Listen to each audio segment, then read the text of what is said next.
আজকে আমরা বারাসাতের ভিতরের একটা বিখ্যাত মিষ্টির দোকানের ব্লগ নিয়ে এসেছি, ফুড ব্লগ। তো আমাদের তো খুবই ভালো লেগেছে। কিছু চেনা মানুষের কাছ থেকে আমরা এই দোকানটার খোঁজ পেয়েছি। দোকানটা খুবই নামকরা। দোকানটার রেস্টুরেন্টও রয়েছে, ফ্যামিলি রেস্টুরেন্টও রয়েছে, আর মিষ্টির দোকানও রয়েছে। আপনাদেরও গিয়ে কেমন লাগলো আমাদের অবশ্যই প্রথমেই জানাবেন। চলে আসি দোকানটাতে কিভাবে যাব।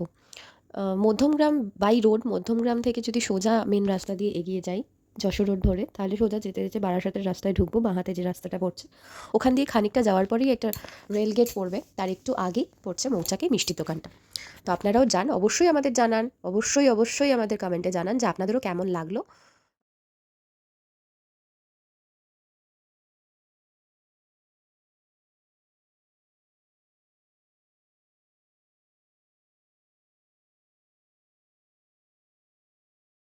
বারাসাতের ভিতরের একটা বিশাল স্পেশাল দোকান মৌচাক। এখানে কোয়ালিটি প্রোডাক্ট পাওয়া যায়, কোয়ালিটির মিষ্টি। মৌচাক বলেই একটা মিষ্টি পাওয়া যায়, যেটা আমরা নিলাম। গোলাপজাম রয়েছে, পাপড়ি চাটের আইটেমও পাওয়া যায় বিকেলের পর। এখন বিকেল হয়নি, 4টে সাড়ে 4টে হবে।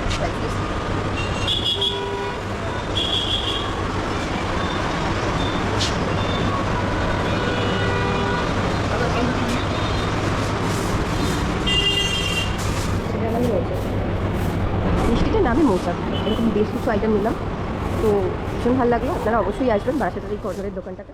মৌচাকের স্পেশাল পাপড়ি চাটটার কথা বলেছিলাম, এটা সেটা। আমি খানিকটা খেয়ে ফেলেছি, মনে ছিল না।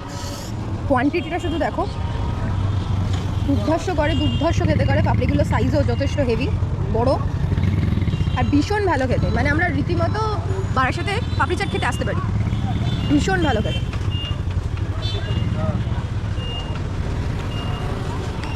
এখানে এলে শেষ হয়।